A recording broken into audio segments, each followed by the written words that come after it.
Bonjour à tous! Aujourd'hui, je suis très heureuse de vous retrouver pour une nouvelle recette avec notre Cake Factory Infinity de Tefal. Donc, c'est une recette, comme toujours, très facile à faire de gâteau tout chocolat. Donc, pour cette recette, on aura besoin de un yaourt. On aura besoin aussi de 280 g de farine, c'est de la T45. De 200 g de sucre, d'un sachet de levure chimique, de 80 ml d'huile, de 20 g de chocolat en poudre non sucré, de 3 œufs, et puis pour le glaçage du gâteau, 100 g de chocolat noir à dessert avec une cuillerée à café d'huile dedans, et puis quelques petites décos en sucre. On aura besoin aussi du moule à manquer. Donc là, je l'ai beurré. Donc celui-ci, c'est le moule de 26 cm de Tefal. Mais si vous en avez un autre, du moment qu'il rentre dans le Cake Factory, il n'y a pas de problème. Si vous n'en avez pas, vous pouvez quand même faire la recette directement dans le plat XL. C'est juste que le gâteau, il sera un petit peu plus plat. Ou alors, vous pouvez augmenter les quantités, je dirais fois 1,5 pour avoir un gâteau un petit peu plus bombé, si vous le faites directement dans ce plat. Donc, c'est parti pour la recette. Alors, on commence par mélanger, tac, dans un saladier, la farine avec le sucre, hop, la levure chimique, donc un sachet, et puis le cacao en poudre non sucré. Vous pouvez utiliser du cacao classique sucré, et dans ces cas-là, il faudra réduire un petit peu la dose de sucre. Donc on mélange bien d'abord toutes les poudres.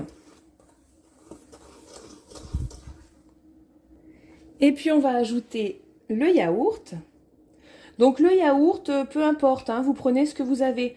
Un yaourt nature, mais si vous avez un yaourt nature sucré ou un yaourt aromatisé et que vous n'en avez pas d'autre, c'est pas grave, hein, ça marchera quand même.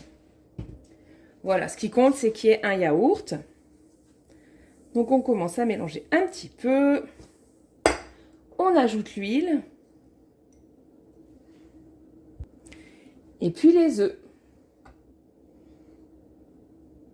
Et maintenant, on va bien mélanger pour obtenir une pâte relativement homogène.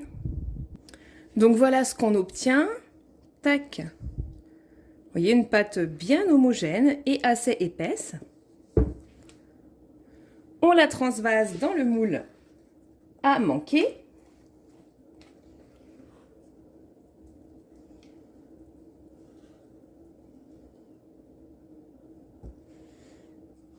Donc comme ceci. Et puis maintenant, on va le cuire. Hop, alors. Allez, on dépose notre moule à l'intérieur du Cake Factory. Voilà. Et là, on va choisir le programme numéro 1 pour 35 minutes. Ça y est, hop! Le gâteau est cuit normalement, donc on va quand même bien vérifier. Ouais, super, il a bien gonflé. Je vais planter mon couteau pour vérifier, hop, la cuisson qui est parfaite. Vous voyez, le couteau ressort parfaitement sec. Donc maintenant, ce qu'on va faire, c'est qu'on va le sortir. Hop, le faire refroidir, hop, à côté. Voilà. Et puis, on va placer le chocolat, donc les 100 g avec une cuillère d'huile à l'intérieur, dans le Cake Factory. Et là, on va partir pour... Non, il faut que j'annule là. Donc là, je suis en programme 1. On va partir en programme manuel, ici, le numéro 10, à 140 degrés pour 10 minutes. Hop, donc là... Ça y est, le chocolat a fondu, je peux éteindre le Cake Factory. Maintenant, ça fait 10 minutes que le gâteau refroidit. Vous voyez, c'est encore chaud, mais je peux le toucher avec les mains. Donc, on va le démouler. Hop, donc le démoulage, franchement, hop, le top. Hein. Avec ces plats, c'est vraiment génial. Hop, et je vais le placer sur mon plateau. Et maintenant, ce qu'on va faire, c'est qu'on va s'occuper du glaçage. On va voir si notre chocolat est bien fondu. Hop. Oui, donc là, c'est parfait.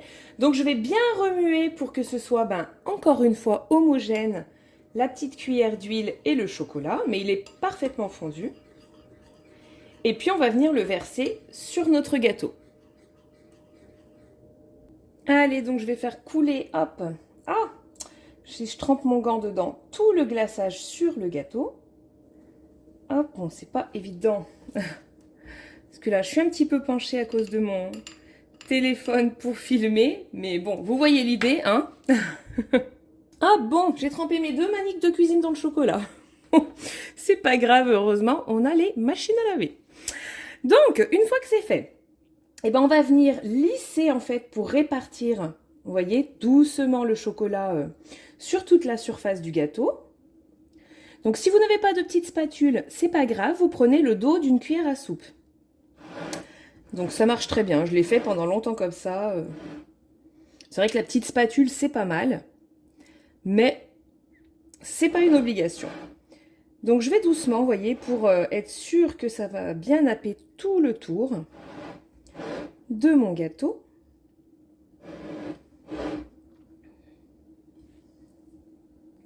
Comme ceci. Donc là, vous pouvez très bien le laisser comme ça. Moi, j'ajoute des petites décorations en sucre. Alors en plus, là, ça va pas être très harmonieux parce que j'avais que des fonds de pot. Mais bon, c'est pas grave. Du coup, j'ai fait mon petit mélange de fond de pot. Donc moi, j'ajoute mes petites décorations en sucre, et bien parce que les enfants adorent ça. Et comme je vous le dis souvent, j'aime bien, voilà. Ils rentrent de l'école, ils prennent leur goûter, avoir l'effet waouh. Ça fait super plaisir, donc j'en mets presque à chaque fois. Et puis ensuite, eh bien, on aura juste à attendre que le glaçage au chocolat fige.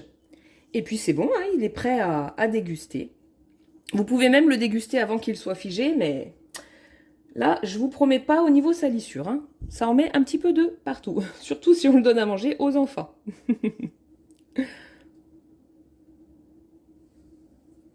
Voici, regardez ce résultat.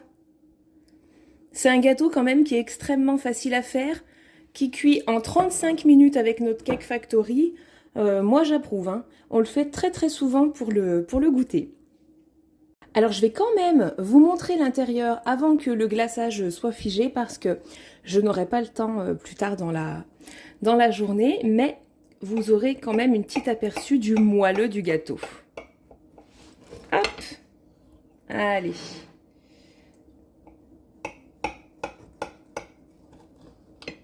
Et voici.